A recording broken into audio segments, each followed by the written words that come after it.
They'll be saints, but they won't be the bride. And the distinction is that the saints that are saved after the rapture in the tribulation will be serving the Lord at the throne, but we as the bride will be seated with the Lord on the throne. And therein lies the distinction. So somebody says, well, I'm just going to wait till you guys all disappear, if it's really true, and then I'm going to get right with God. Okay, be my guest, quite literally, because you're going to be my wedding guest. Is that cruel? Is that bad? Is that wrong? Not very pastoral or loving, is it? I know, but I'm just a mean guy.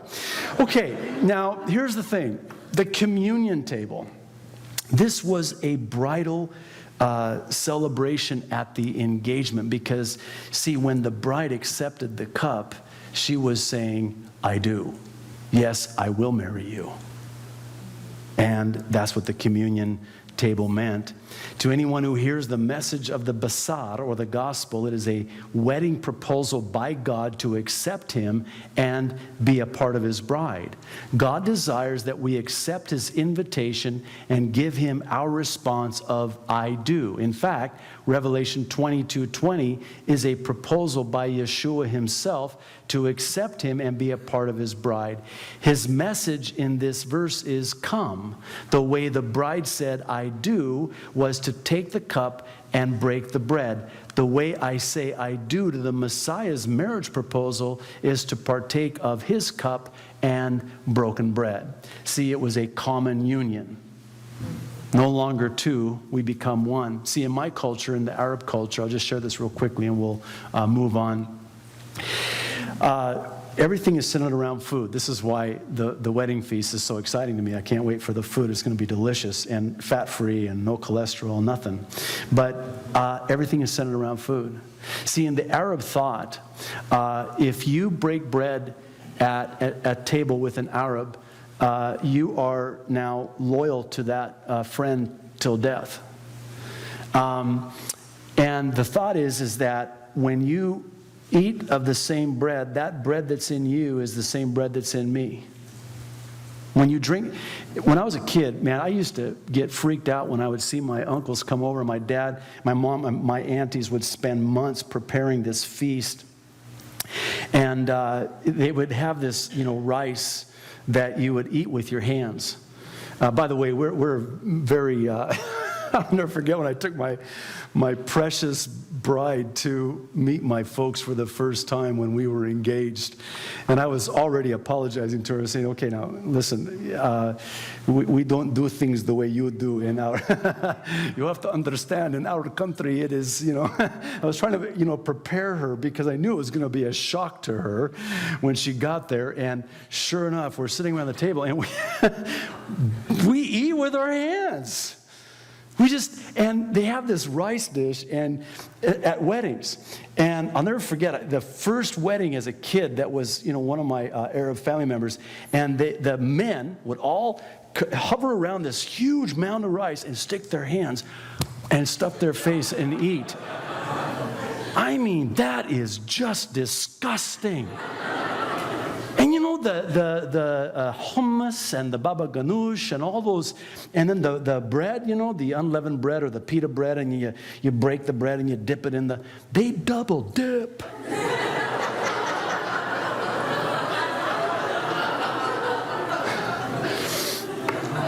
And, you ready for this?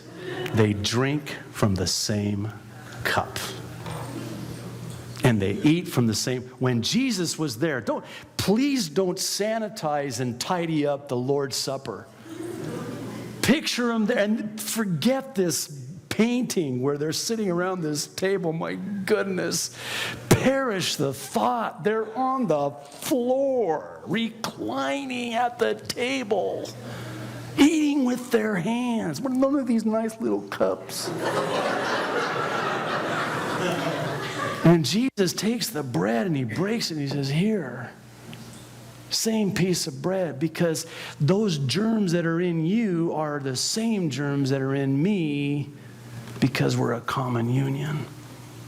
One last thing. I had my mom's side of the family, we had a family feud. You don't want Arabs having a family feud. It is really not a pretty picture. Lasted for 7 years.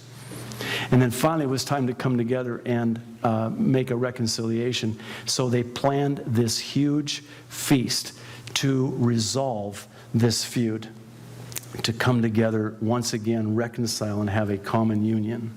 I'll never forget it as long as I live. And what that did was it sort of sealed the deal. You know, when Yasser Arafat and Yitzhak Rabin with then President Bill Clinton on the White House lawn in September of 1993 signed the Oslo Peace Accord? It meant nothing to the Arab. You know why? Because Rabin did not break bread with Arafat. They never ate. Anwar Sadat of Egypt did. That's why he was assassinated. See? Because I'm loyal now to the death. Why? Because we ate together. And that's what Jesus was saying. Because we eat together. Here, eat. This is my body broken for you. In my death for you. See? I want to talk about the pre-tribulation rapture. And why I know, that's cute.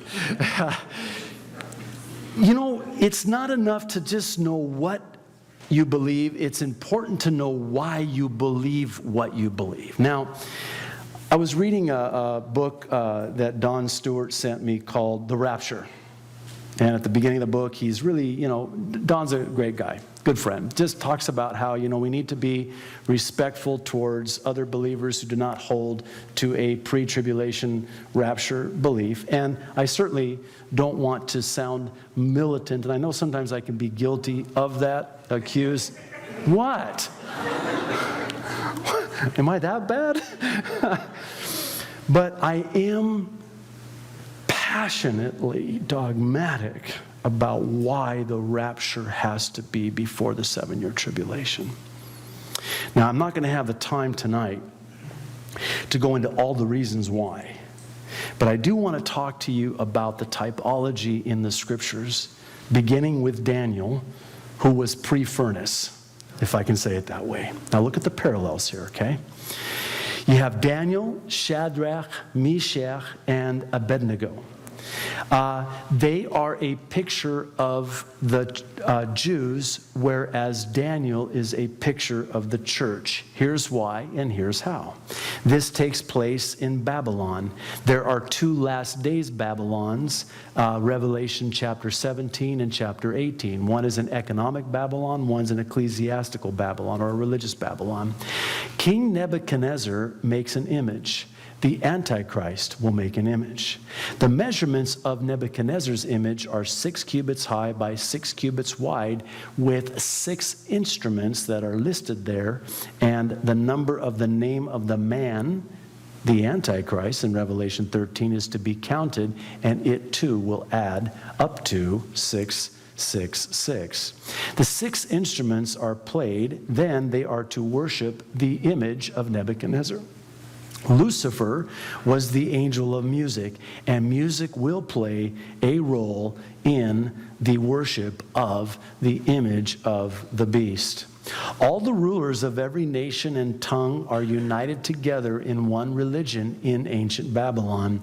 All the world will come together and be united under a one world religion in the new Babylon. 3 Jews refuse to worship the image of gold. The Jews will reject the worship of the image of the Antichrist in the tribulation, when he sets up his image and demands to be worshiped in the newly rebuilt temple. Shadrach, Meshach, and Abednego go into the fiery furnace, just as Israel will go into the fiery hot tribulation. The furnace is turned up 7 times hotter. The tribulation lasts for 7 years. An angel like the Son of God protects them in the fire. Jesus, the Son of God, will protect them, the Jews, in the tribulation. After rejecting the false worship, they see their true and living God. So too will the Jew in the tribulation, after rejecting the worship of the Antichrist, accept the true and living Christ, their Messiah.